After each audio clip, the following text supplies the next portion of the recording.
The king is back. The king is back to spit facts. All right. So I wanted to get into a little discussion. Maybe a short video, may not be. I don't know how long this is going to be, but I'm just going to get my points across. So, this isn't even about just Death Note, but I'm just using Death Note as an example because a lot of people like to overhype this series, and I've already watched Death Note. I might do a review on it because I haven't dropped the review on Death Note. I watched Death Note so long ago. The ending was terrible, and Death Note wasn't only bad because of the ending, it was always bad. It had no, like, the characters, none of the characters had depth, none of them had development, and it was just a boring story of two overly smart individuals who basically tried to outsmart each other. Now, first of all, in Death Note, you have this, quote unquote genius detective, but he can't even solve his own case and beat Light Yagami, you know, on his job, right? So how is he supposed to be this genius detective? And I want you to this is supposed to be a video about character depth, right? And stuff like that. This is an open discussion, so comment in the comments. But it's like, if you take away the fact that L is overly smart, right, and he's a detective genius, and if you take away the fact that Light is pretty much overly smart and he wants to kill people and quote unquote bring, I guess it brings justice to him in the world.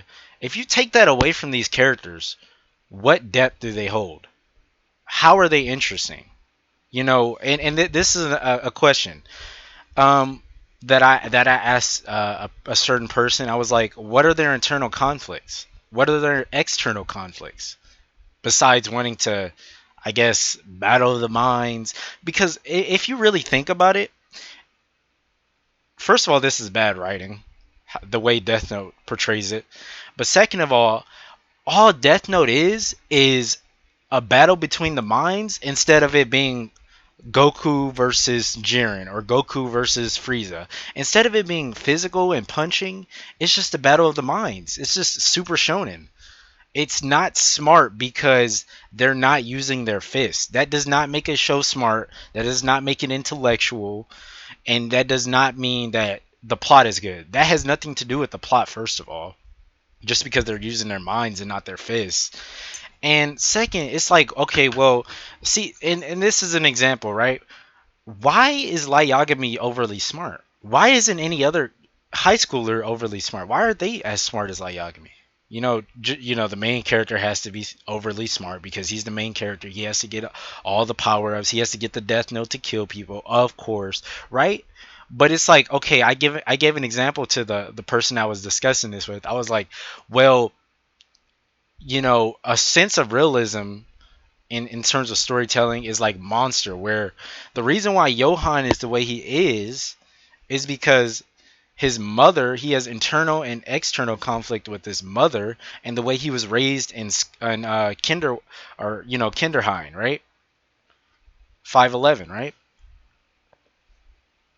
And he was basically he was basically what is it, abandoned from his mother. Like, his mother just pretty much gave him away. That's why he had evil intentions, and it pretty much it ate him up inside, right?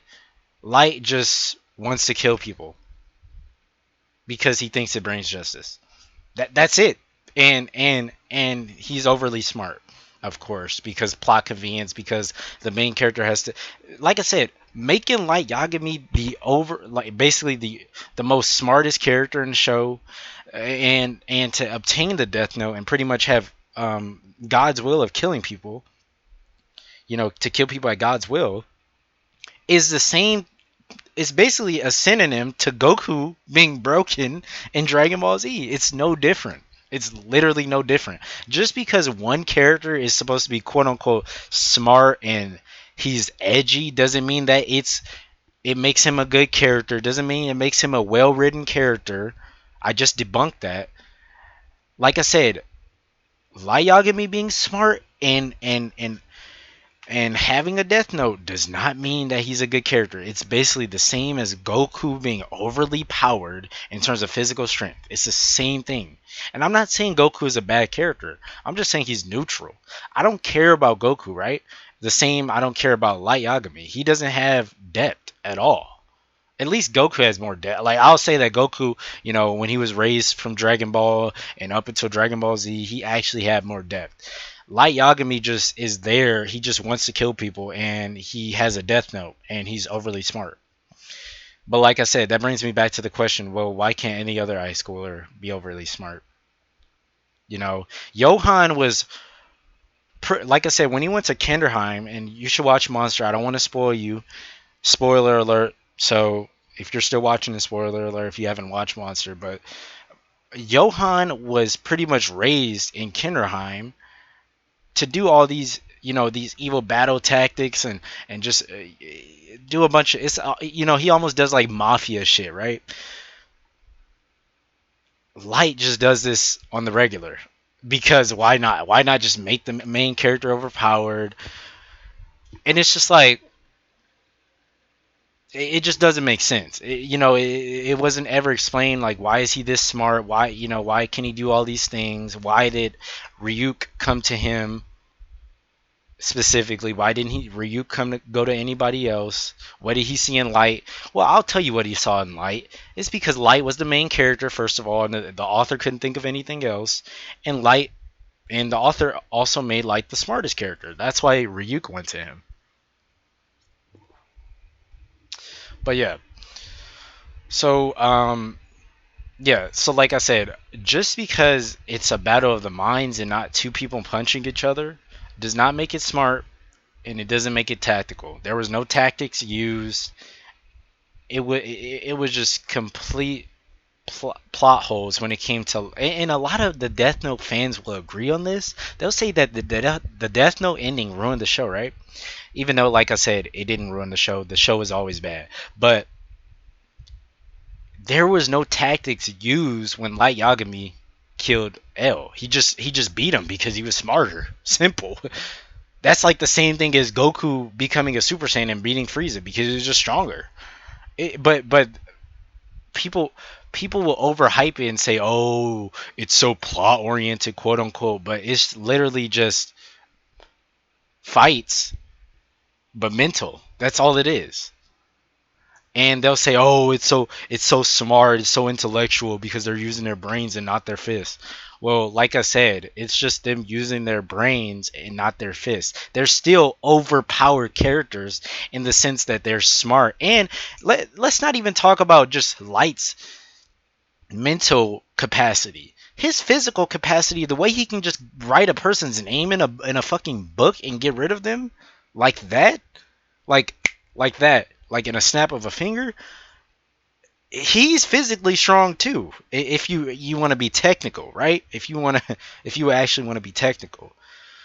Like I said, it's just like the contradiction between these shonen fans.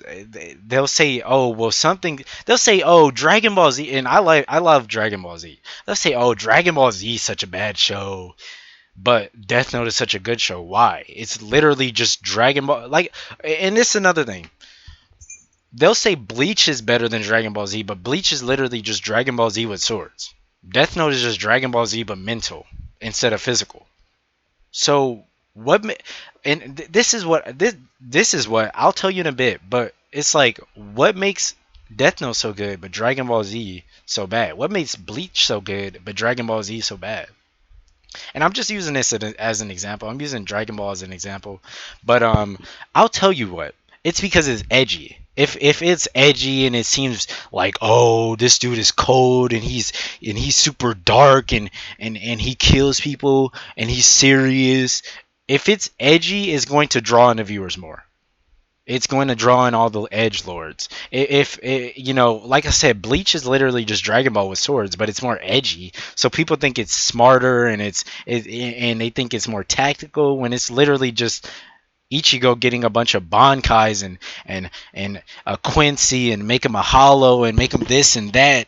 It's pretty much just Ichigo getting every power up in the book and beating the character. Instead of it taking strategic, instead of it being a strategic fight or a strategic outplay in some sort, it's, oh, just get a power up and beat him. Now you're stronger than him. Power scaling. Like I said, power scaling ruins things. See, in Hunter x Hunter, yes, it has power scaling, and like I said, Nin ruined Hunter x Hunter for me. Even though I love Hunter and still think it's a masterpiece, Nin ruined it for me. But Hunter x Hunter actually has tactics and actual strategy when involved in fights. In Death Note and Bleach, it's just, oh, who's smarter, oh, who's stronger, who has more power ups, who has the bigger sword. That's all it is. It's not deep nor complex at all. Like, I could give you a list, and trust me, if you guys want to see a top 10 or just a top 20 anime, there aren't even. I don't even think there's 100 good anime. I don't even think there's 70 good anime. If you get, I don't even think there's 50. But if you guys want to see a top 10, top 20 best anime, or deep and complex anime, even like, not all anime for me personally don't have to be deep and complex. It just has to draw me in. Like, it just either has to be funny, it has to have this little charm, it has to be original. It doesn't have to always be deep or complex. But I could do an entire list of really, great series, deep and complex series, if you guys want me to. So comment down below, and also hit that sub button, because you guys are frauds if you don't. And like the video. Otherwise, you're frauds, and you won't continue to get this great content. But yeah, it's just like, I have a hard time believing people who say, "Oh, well, this is bad, but this is good." But it's pretty much, it's like almost two sides of the same coin, but it's just, instead of physical, it's mental. So it's like, those people pretty much they contradict themselves. They try and sound so smart and so pretentious, and they sound pretentious when it comes to storytelling. These are the same people who don't read books and don't know anything about actual storytelling. Like, until you've read Tom Bombadil, or like The Lord of the Rings, or a great book like Harry Potter, or the Lord of the Flies. I love the Lord of the Flies. I think I read that back in like ninth or 10th grade. But if you don't actually read books and understand storytelling, then you probably shouldn't comment or just give your opinion. You can give an opinion, but that doesn't. You can't say, "Oh, well, um, well, if I like something and it's good." You can't just say that. You can like it, and you can think, "Oh, it's good to me," but that doesn't mean it's good. From a writer standpoint, like I said. And another thing I like to touch upon is that this person also addressed to me that, okay, well, dude, Itachi's a good character. You don't like Itachi, so you have bad taste. And I'm just like, okay, well, Itachi he had potential. First of all, I like to mention that Itachi is just a boring character. They try and make him this dark and mysterious character, and then he shows up and then he kills himself. Like, okay, oh, and like all he did in the series was kill their village, pretty much. Wasn't there the entire series, pretty much. He was, and the only time he appeared was in fights. And then when he fought his brother and then killed himself, he just basically told his brother, everything, spilled his beans, and confronted his brother like, "Oh, I was doing this all along to save you." Like, do people actually think that corny shit it makes a great character? Do people actually think that edgy shit makes a good character? Just because it's edgy and he's dark and mysterious, he's a great character? Or just because, oh, he did it for his brother, aw, he's a great character, man. Come on, man, he did it for his brother. He killed the village just so he could sacrifice for his brother. No, that does not make him a good character. Like I said, a good character has internal and external conflicts, and these things not only change him, they motivate him, they give him ambitions and give him some sort of, I guess, goals. But the character also has depth. He's vulnerable. The main character should always be vulnerable. He shouldn't be OP.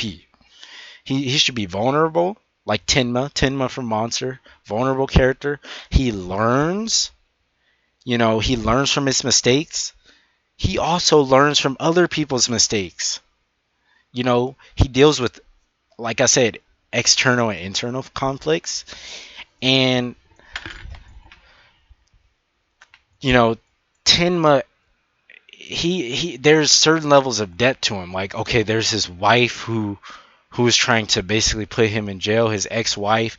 There's this and these are all external conflicts because these are outside of Tenma, right? These are outside of the main character. These are things that are going to slow him down on his mission. You got his ex-wife, you got Dieter getting in his way, even though him and Dieter have a close bond.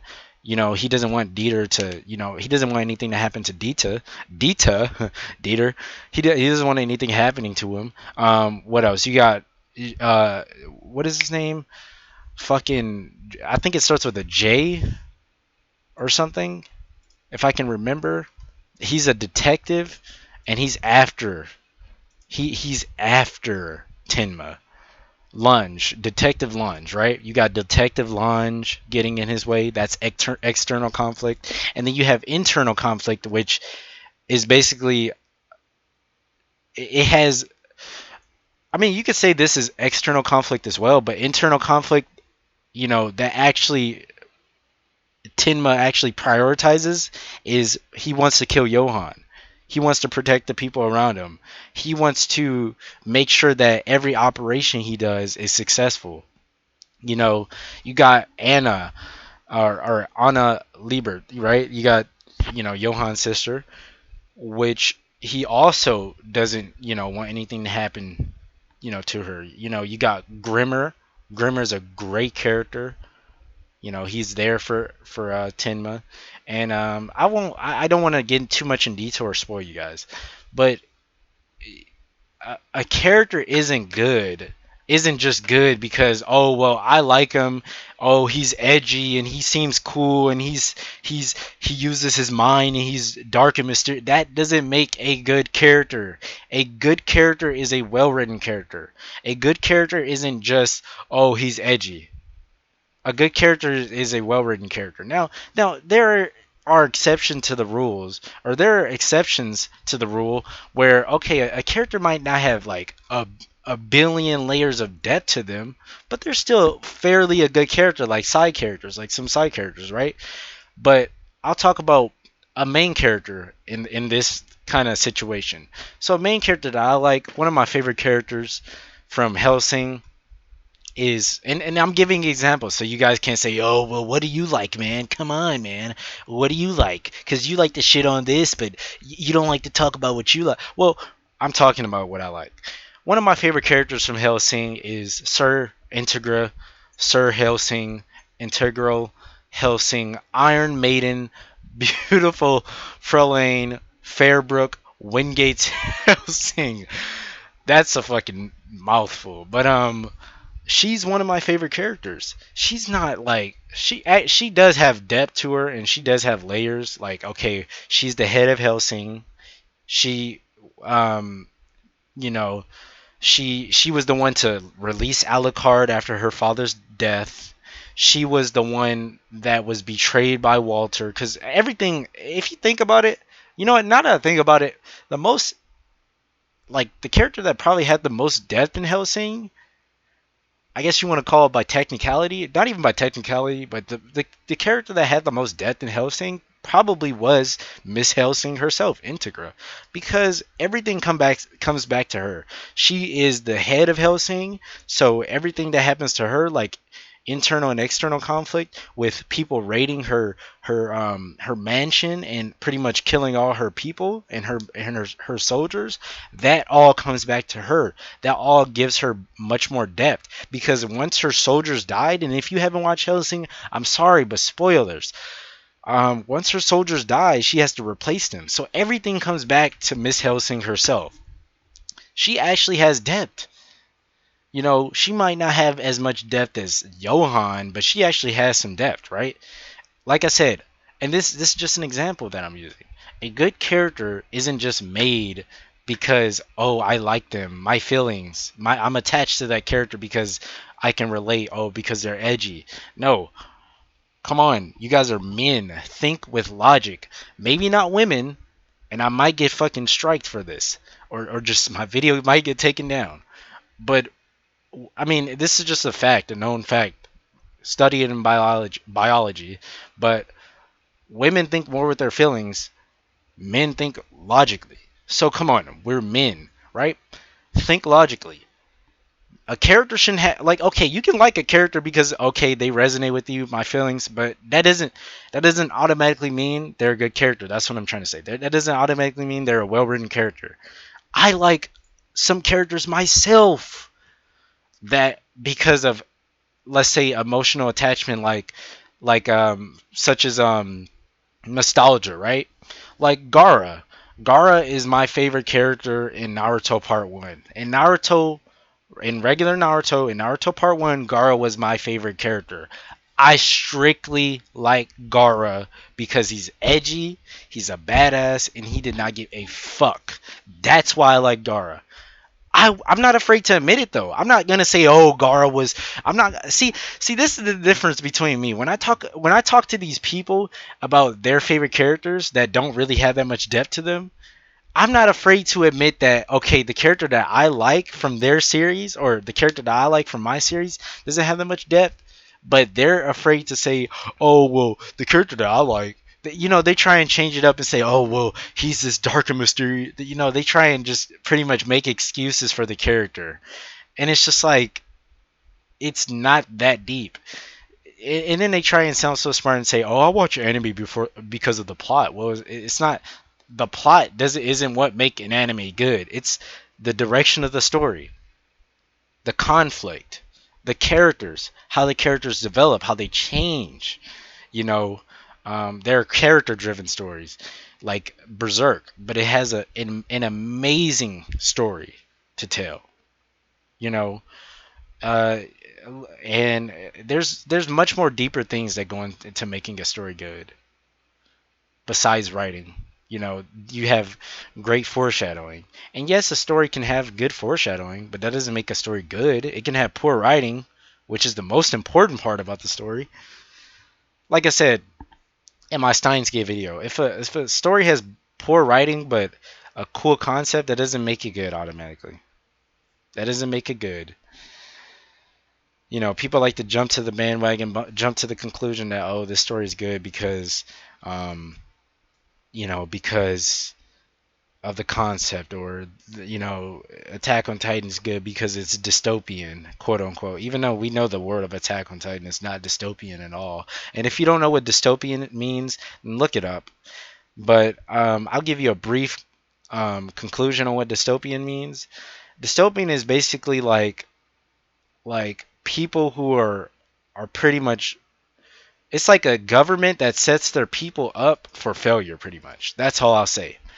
I'm not going to give you the full rundown definition on what dystopian means, what the definition is for that. But yeah, you can look that up yourself. But it's like these shows have good concepts. Like Attack on Titan has good concepts in my opinion. It's not even an opinion. I think it's just like okay, it actually has good concepts. Like something you got to realize a lot of people like to say, "Oh, well, your favorite shows, what you like is just an opinion." Now, favorites, opinion. I agree with that. Favorites, okay, in my opinion, this is one of my favorites, right? But if we're talking about a highly regarded show, like what should actually be rated high, like Monster is a masterpiece, Monster is a 10, it is a fact, a well known fact. Even if you haven't watched Monster, if you watch Monster, I guarantee that you'll think it's a masterpiece. Monster is it should be a well-known fact that Monster is a 10, is a masterpiece.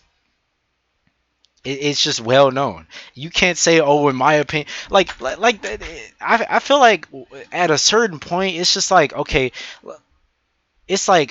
when you try and make everything an opinion, that's like saying, "Oh, well, Shaq isn't a great NBA player. Kobe wasn't that good. He didn't work that hard, in my opinion." When that just isn't true. It's just a fact, a literally a universal fact that Kobe is a great basketball player. Kobe worked hard for everything he did, and he was a very inspirational person. and a very great person. It's just a fact. You can't say every oh it's just my opinion, man. It's like come on, man. No, not everything is an opinion. Maybe your favorites. Maybe oh I like this the best. Oh I like this more. I like this better. That's an opinion.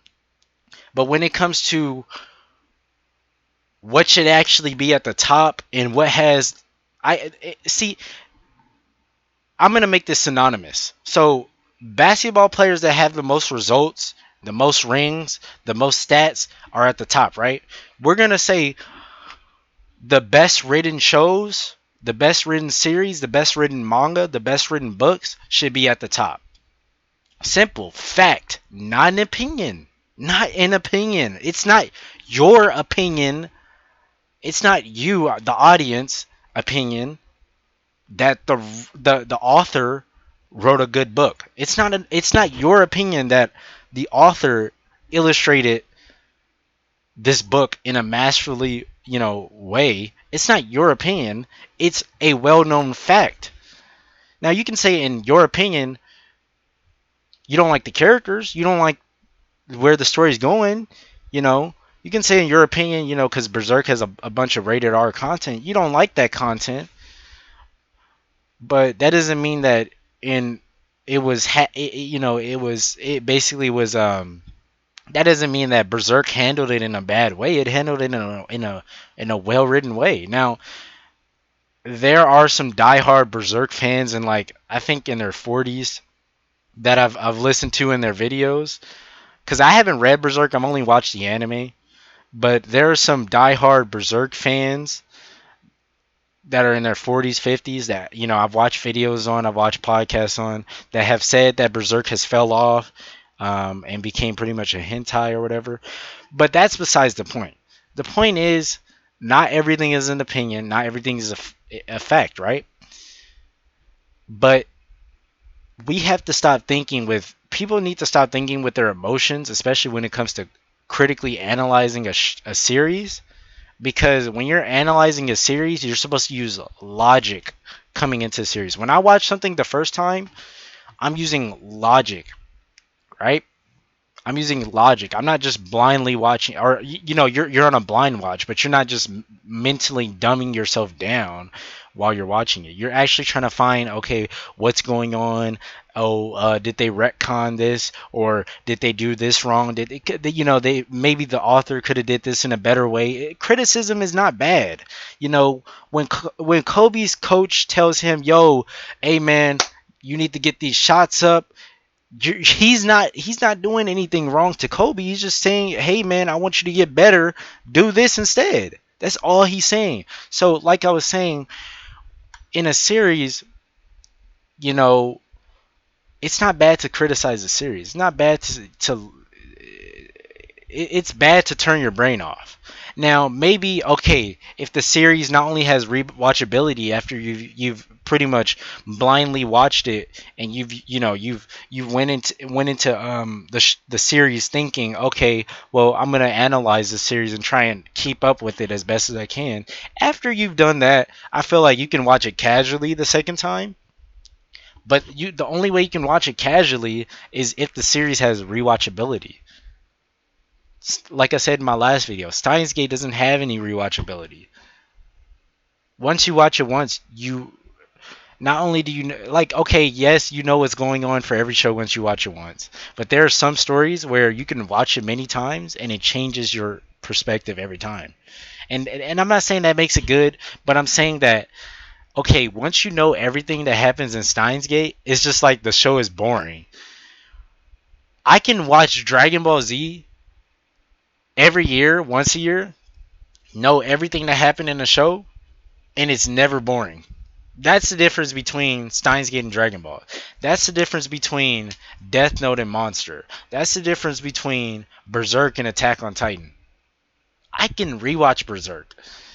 And see, the thing is, I feel like people rely too much on their dopamine. So like basically dopamine triggers when either you're experiencing something new or exciting and you're like, "Oh, well, this is new. I haven't seen this before." So dopamine triggers in your head, right? In your brain.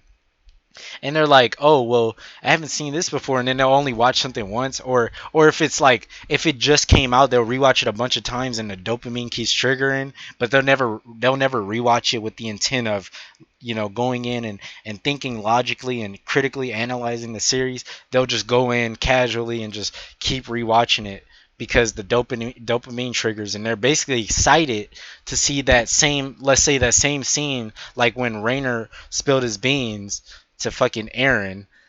They keep rewatching that scene because it hypes them up instead of looking at it and critically analyzing it. Because when he did that, like I said, that was a dumb scene. That was literally dumb. I've already explained this in my videos. I've already linked plenty of videos that even explain this in their own words. And it's just like, okay, you can't be taken over by dopamine, because once that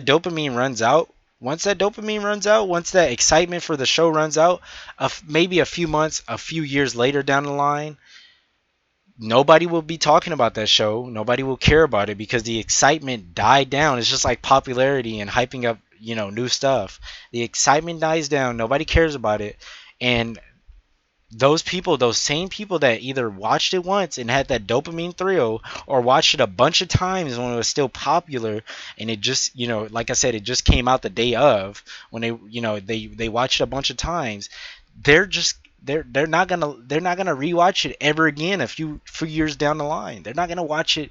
They're not gonna rewatch that same scene or that same show or read that same book 3 years later, because they don't get that same dopamine thrill. Once something is new and it's exciting, you play that game or you read that book then, but if it doesn't have rewatchability, rereadability, replayability, chances are it's not good. Chance about a 99.9% chance it's not good. It's not a good series, because if you watch something and you like something, it should give you that dopamine thrill every time you watch it. A few years down the line, whether you know everything or not, it should still give you that same dopamine thrill. It should still give you those chills down your spine. Dragon Ball can do it for me. You know, I know everything that happens in that show. I know everything that happens in Monster. It gives me those dopamine thrills because I'm engaged in the story. It keeps the viewer engaged. It has great writing, great characters, great conflict. I feel like probably the most well-written characters in Monster to me isn't even Johan, and Johan is like a masterpiece of a character. I feel like the most well-written character, I won't say they're the most well-written characters, but they're top tier when it comes to monsters. Ava Heinemann, and Henrik Lunge. I feel like they're some of the most well-written characters because not only are they giving external and internal conflict with, you know, Dr. Tenma, but if you watch Monster, you'll see, okay, well, Ava was raised this way. She's raised to think the way she is, but she develops into a person to where she's not just some gold digger anymore. She's not just some person who's looking for the top dog in the hospital, the sergeant who's she actually falls in love with Tenma, and she realizes once you lose something, she realized what she's lost. This is real life shit. This is real life conflict. This is shit that you see in real life. This is relatable shit.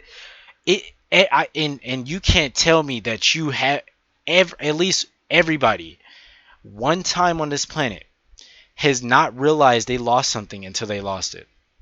Has not realized they lost a good person in their life until they lost it. And that's just facts. You can't argue with that. You cannot say, "Oh well, in my opinion." That's literally just facts. If you made it this far into the review, or not review, but into the discussion, please give your thoughts. I would like to have an open discussion in the comment section, and to respond to those comments, I'll be making a video on it because I don't know if like if I get a lot of it depends how many comments I get. If I get a lot of comments on the video because I reached 400 views in my one of my Attack on Titan videos and I got a bunch of comments and I responded to pretty much all of them. But if you're just gonna first, okay, let me get this point across. If there's a lot of comments and you guys are engaged and intrigued by the conversation, then I'll be dropping a video, another video following up on this video, responding to all your comments.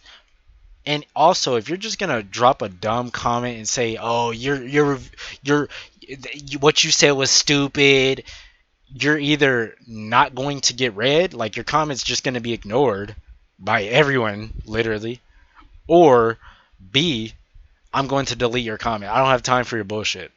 But yeah, do not drop a comment saying, "Oh, you're this, you're that, you don't know what you're talking about." Just drop a comment saying, "Oh well, hey man, you know," and I'm not begging you. I'm just saying, if you want to get a response from me, if you want like your comment to not be ignored or deleted because you know you decided to say something dumb, just say, "Hey, well, I don't agree with this, and here's why." And this is the thing that gets me the most. I'm gonna end the video on this. The same people who say, "Oh man, your content shit. I hate your content. You don't know what you're talking about, man. You're an idiot. You're a dumbass, bro." Are the same people who come back to every video and comment on my videos and drop a dislike. But it's like you're giving me views. You're helping the algorithm. Even disliking the video helps the algorithm. So just don't come back. I don't need you. I do not need you.